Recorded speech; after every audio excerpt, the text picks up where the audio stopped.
It's the question of the week. Wow, how can Stroke Man start after you and finish before you, Kurt? I'm just saying. Drama much? Dude, say it. Say it. You know you want to say it. Mike. Shut up, There Mike. you go. That's probably our most popular hashtag. Hashtag shut up, Mike. So what's the question of the week, Joseph? The question of the week is, what's your favorite thing about one of your grandparents? And I am very curious to know what your answers to this are, because I only met one of my grandparents, and even then only lived near them for about a year before they passed. Interesting. I can go first if you like. Go for it. So my great grandmother, my favorite thing about her, and always was, is she was born in 1899. She played piano at silent films in movie theaters in her area. And the old story she would always tell is that her dad shook hands with Abraham Lincoln. And the timing works. Whether it's true or not, the timing works. So I don't know. Are they only because of records are so shaky? Are they sure she's born in 1899? Yes. I mean, okay. Yep.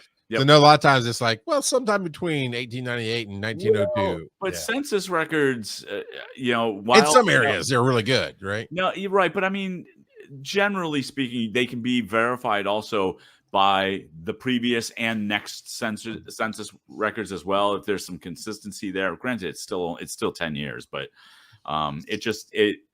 there are more things that would verify that than you might think.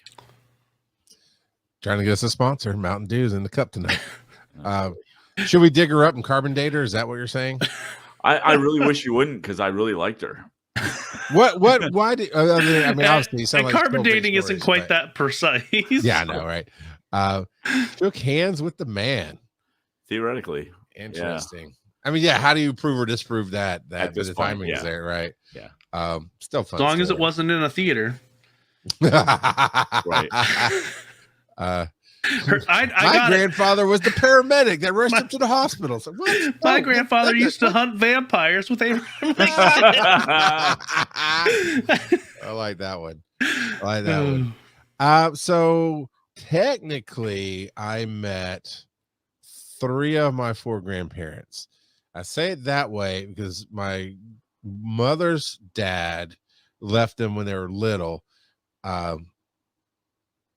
Kind of bad joke, but also a little serious. He went to get milk and never came back. Yeah, kind of. But seeing how all those kids can act. Well, one, we're pretty sure, we being the generation of grandkids that grew up in a more technological world where we can learn more things, we're pretty sure he's bipolar and had some schizophrenia going on. But also the way the women came out in that family, I mean, it might have been deserved. That's all I'm saying. That's all I'm saying. So I didn't meet him. Wow. I technically met that grandmother, but I was a baby, and then she passed away. So I only knew my dad's grandparents, and man, I loved how much they basically spoiled me within the limits that my parents would allow. Like, they wanted to buy me a 4-wheeler for this mountain property they had, and my mom said no, which I've always kind of been sour about. But your mom had a really low voice. You don't even know, Kurt. She makes your heart gravy look like KFC gravy. All right. She had the Barry White voice going on. But it was just how much they did get. Like, Max served in World War II. Was that Pearl Harbor? I think I've told that story, haven't I, Joe? Mm-hmm. Yeah. Or you're sleeping on the other side of the yeah, exactly. Well, not sleeping. They were partying all night on the beach. So, I don't think anybody slept. But yeah, came back the next morning and the bombing was going on. And yeah, so he was spared, but yeah. Just not in the unconscious form. Yeah. Yeah, probably. I mean, my grandfather was a bit of a player. He had a wife in the military. After a year, they just got divorced when he was getting out of the military. And then they went back and made up for a minute.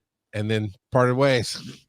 So he was a military dude for sure. But he would share some of those stories and you could just tell he just wasn't nearly as strict as it came out with my parents both. And so just having some alone time with him, hearing the stories.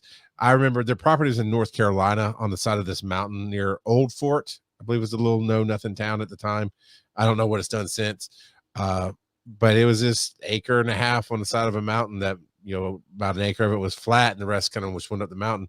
And we'd go and always go because in the winters they would be in Florida, and then the summers they'd be in North Carolina. So you go up there, and it was high enough elevation that it'd still be cool in the summertime. So they'd have they had a double wide trailer, but they had those window fans that if you let the doors open, the air would just flow through, and just to hear the crickets and the wildlife, and every once in a while, Black Panther or something screaming out in the mountain. It was fun. Forever. It was cool. Oh my God, Kurt. That we apologize to random kid. No, I don't know. Why?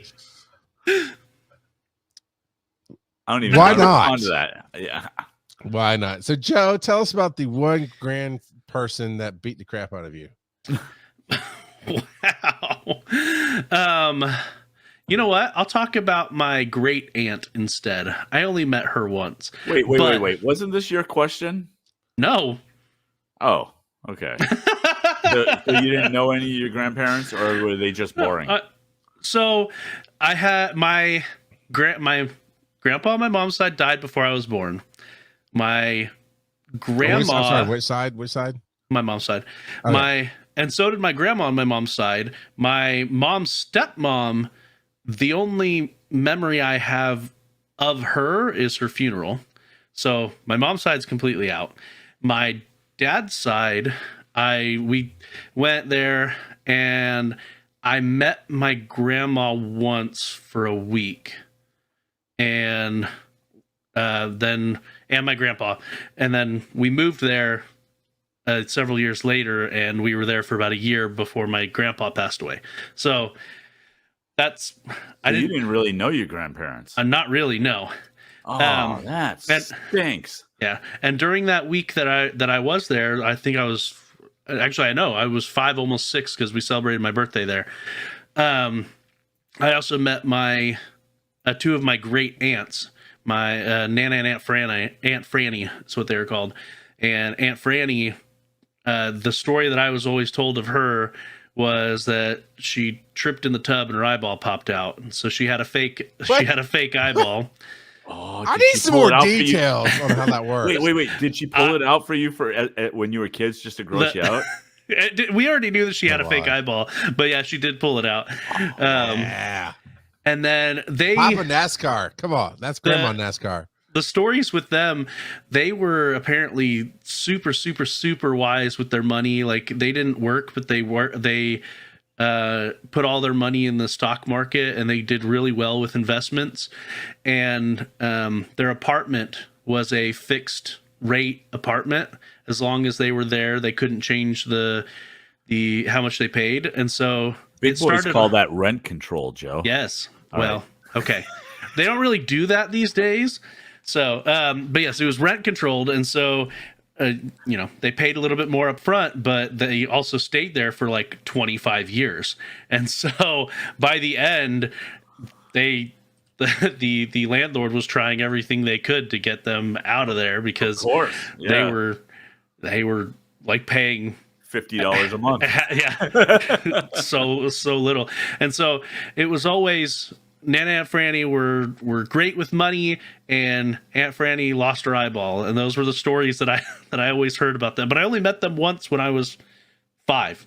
So, oh man, if I had a fake eyeball, I'd be like, every time my granddaughter came and hit me in the back or something like that, I'd make it pop out and just say, "Oh my God, what'd you do? What'd you do?" Yeah. Oh, so many cool things you could do with that thing. Family oddity stories are the best. This is John. I agree.